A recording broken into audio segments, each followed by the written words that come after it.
bizarre flying camper plane once promised ultimate freedom, and almost nobody remembers it. Built for explorers and filmmakers, this strange amphibious aircraft combined a bush plane, camper van, and floating home together.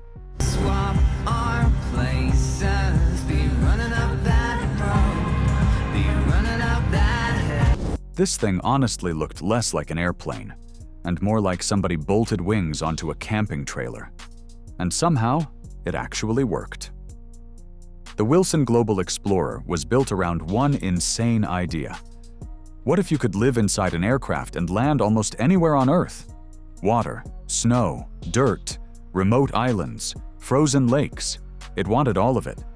And that's why people still obsess over this machine today. It wasn't trying to be fast. It wasn't trying to be luxurious. It was trying to be free. The aircraft could operate on wheels, skis, or floats, turning it into a true adventure aircraft long before van life became a trend online. And honestly, aircraft like this barely exist anymore. That's what makes the Global Explorer feel almost mythical now. The whole project started with French explorer Hubert de Chevigny, a man who wanted something no normal airplane could really offer. He needed a flying base camp, something capable of carrying people, supplies, cameras, and surviving in places where airports basically didn't exist. And then he found Dean Wilson. Now Dean Wilson already had a serious reputation in experimental aviation. He was the mind behind the famous Avid Flyer aircraft line, known for rugged bush plane performance and lightweight construction. But this project was completely different. Bigger, stranger, riskier. Built in Idaho, the Global Explorer was designed specifically for exploration and filmmaking missions. Not tourism, not luxury travel. Real expeditions. The kind where one bad landing could leave you stranded hundreds of miles from civilization.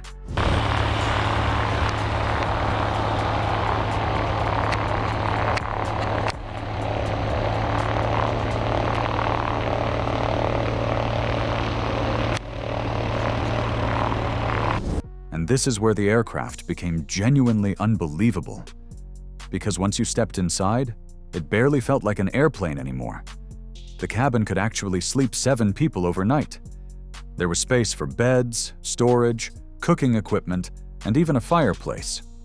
Yeah, an actual fireplace inside an aircraft. Imagine seeing that parked beside a normal bush plane in the 1990s. But the weirdness didn't stop there. The aircraft had huge windows and observation hatches everywhere because filming was a massive part of its mission. There was even a viewing window built into the floor for underwater observation while floating. And despite all of this, the interior stayed surprisingly simple and rugged. No fancy luxury panels, no polished airline styling.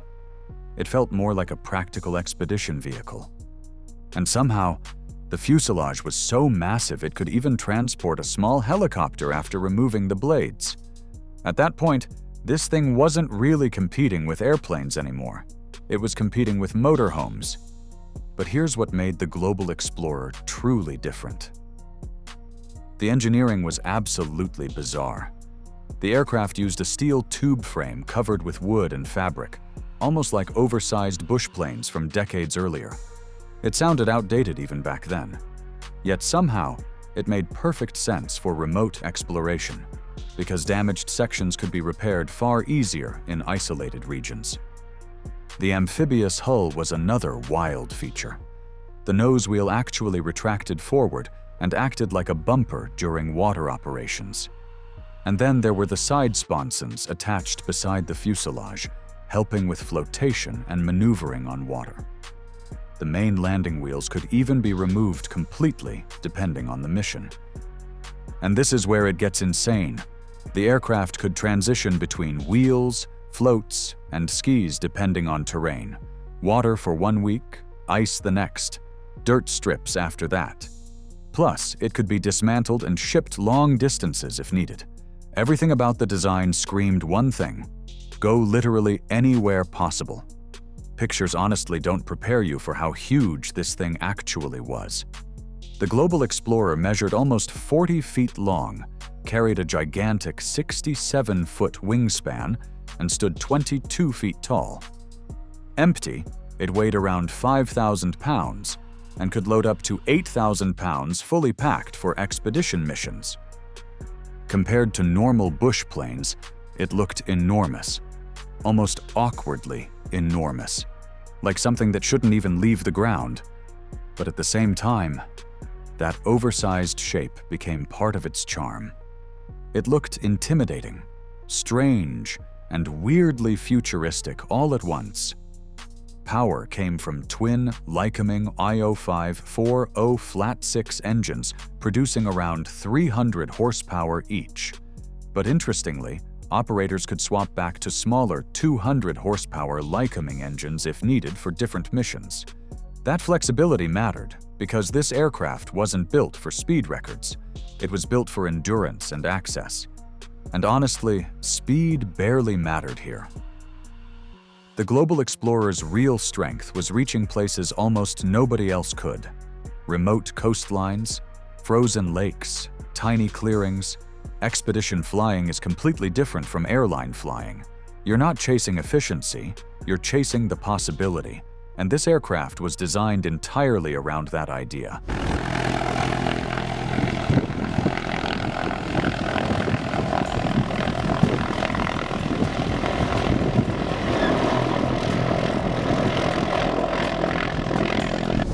This is the part modern pilots still dream about.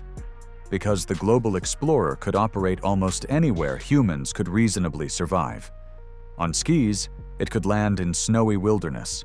On floats, it could touch down beside isolated coastlines and rivers. And on wheels, rough dirt strips became possible too. For filmmakers and explorers, that changed everything. The aircraft basically became a flying lab and mobile base camp combined together. Cameras, supplies, sleeping space, transportation, all inside one aircraft.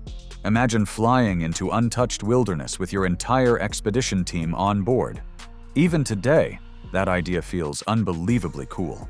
And honestly, maybe that's why people still can't stop talking about it. But then, everything changed. The first aircraft, registered as November 376 Delta Tango, made its first flight in April 1991. And for a moment, it looked like the concept might actually succeed. The dream was airborne. But only months later, disaster struck during a takeoff in Port McNeill, British Columbia. The spoilers had accidentally been left deployed before takeoff. At first, nobody realized the danger. But the aircraft failed to climb properly, losing precious altitude seconds after leaving the ground. And then, it slammed into trees. Hubert de Chevigny survived the crash, which honestly felt miraculous considering the aircraft's size. But the prototype itself was destroyed completely. And just like that, one simple mistake changed the future of the entire project forever. But somehow, the story didn't end there. A second Global Explorer was built, and unlike the first one, this aircraft became impossible to ignore. Painted in a bright yellow scheme and registered as November 376 Lima Charlie, the aircraft was nicknamed L'Aviation, and quickly turned into a flying television studio for the French Canal Plus series, hosted by Stéphane Perron. And honestly, this thing looked perfect for adventure television.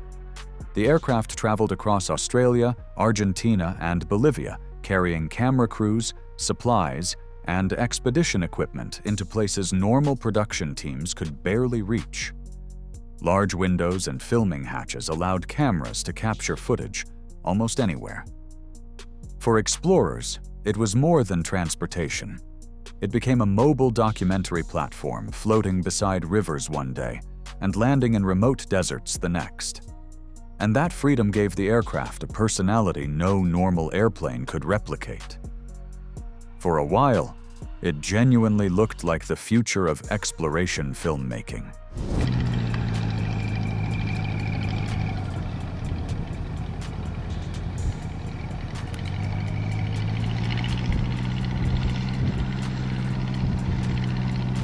But here's the problem: nobody could escape.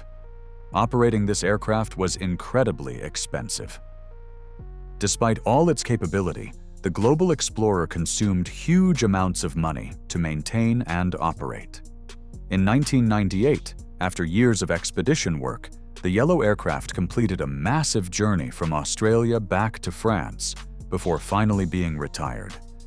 And for a second, it seemed like the aircraft might survive as a historic icon. Then came another disaster.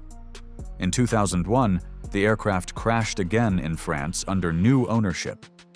This time the damage wasn't completely fatal, but the aircraft never truly returned to service afterward. Parts of it eventually ended up stored at the Seaplane Museum in Biscarrosse, where it reportedly still remains today. And honestly, that's the heartbreaking part. Only 2 Global Explorers were ever built. The concept worked. People loved it. But the world simply wasn't ready to support something this ambitious long-term. And this is where the story takes another strange turn. Because instead of abandoning the idea completely, the designers tried making a smaller and more practical version called the Private Explorer. Think of it like the younger sibling of the Global Explorer. Less extreme, less expensive, but still built around the same flying RV philosophy. The aircraft first flew in 1998 and kept many of the same design ideas alive. It used steel tube construction covered in fabric and featured a high-wing layout designed for rugged adventure flying. Inside, there were 2 cockpit seats and enough cabin room for 4 additional passengers, along with a double bed and even armchairs. And somehow, it still managed to keep the expedition spirit alive. The landing gear could be removed for float installations, and modified versions could reportedly stay airborne for around 13 hours. Compared to the giant Global Explorer, this aircraft felt far more realistic financially. But even then, it remained a very unusual machine. Production eventually moved into Quebec through Bernard Laferriere's company, Explorer Aeronautique. And this is where things started evolving quickly. Different customers wanted different capabilities, so the aircraft appeared with multiple engine setups ranging from 235 horsepower Lycomings all the way up to more powerful 300 horsepower versions. But then, someone pushed the idea even further. A few aircraft received Pratt & Whitney PT6 turbine engines, along with aluminum wing modifications, dramatically changing performance and appearance. You could tell the project was still experimenting, still searching for the perfect balance between practicality and adventure capability. The aircraft was sold mostly as a kit, with prices starting around $118,000 before engines, instruments, floats, and interior equipment. And honestly, that still made it a niche aircraft. Most pilots simply weren't looking for flying camper planes. But for a tiny group of adventure aviation fans, nothing else came close. And then, tragedy struck again. In 2009, Bernard Laferriere was killed in an accident involving his Eco-Flyer aircraft. The loss hit the project hard because small aviation companies often depend heavily on one passionate person keeping everything alive. Once he was gone, momentum disappeared almost overnight. The company slowly faded afterward, and production effectively ended. By that point, only 6 private explorers had ever been completed. And honestly, that number says everything about projects like this. They survive on passion, not massive profits. That's what makes experimental aviation both inspiring and fragile at the same time.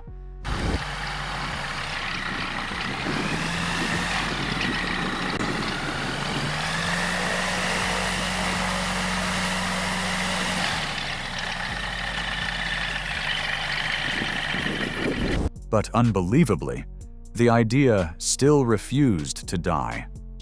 Around the turn of the century, Canadian designer Jacques Norman introduced something called the Norman Aviation Nordic 8 Mini Explorer. And yes, It was exactly what it sounded like. A tiny ultralight version of the flying RV concept designed for amateur builders. Compared to the giant Global Explorer, this aircraft looked much simpler and far more approachable. But the DNA was still there.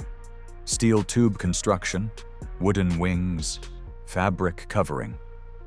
All the same rugged design philosophy survived inside a much smaller package.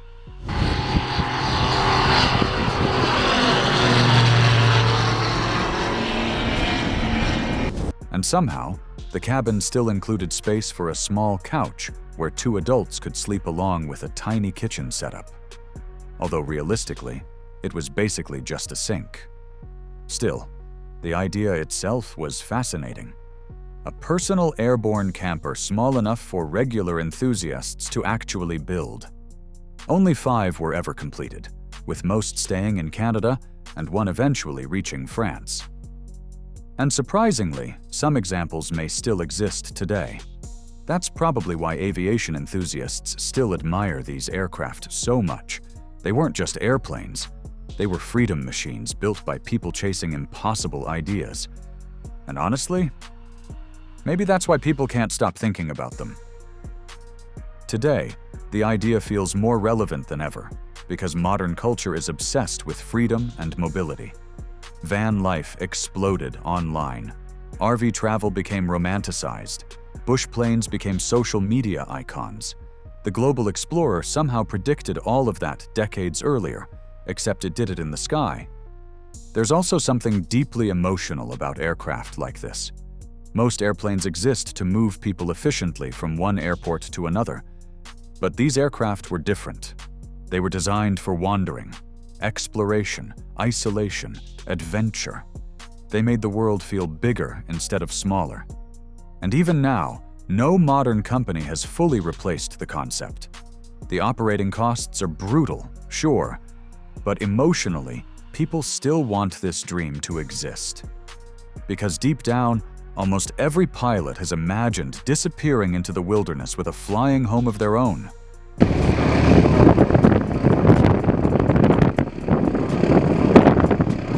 But here's the reality nobody likes talking about. Aircraft like this are unbelievably difficult to sustain financially. Maintenance costs alone become massive once you combine amphibious systems, bush plane operations, and custom interiors together. Then you add certification rules, insurance headaches, liability concerns, fuel costs, and an extremely small customer market. Suddenly, the dream becomes almost impossible commercially. And modern aviation economics only made things worse. Airlines focus on efficiency. Manufacturers focus on scalable products. A handcrafted flying camper for explorers simply doesn't fit the system anymore. But the dream never completely disappeared. Experimental aviation communities still build unusual aircraft inspired by these concepts today. People still fantasize about airborne RVs capable of crossing oceans and landing beside remote rivers. And honestly, maybe someday there will be a comeback. Because every few decades, aviation falls in love with adventure all over again. The Wilson Global Explorer and its descendants were strange, ambitious, and decades ahead of their time. They weren't perfect aircraft, but they captured something modern aviation often forgets: freedom. Even today, the dream of a flying RV capable of reaching untouched wilderness still fascinates pilots, adventurers, and aviation fans everywhere.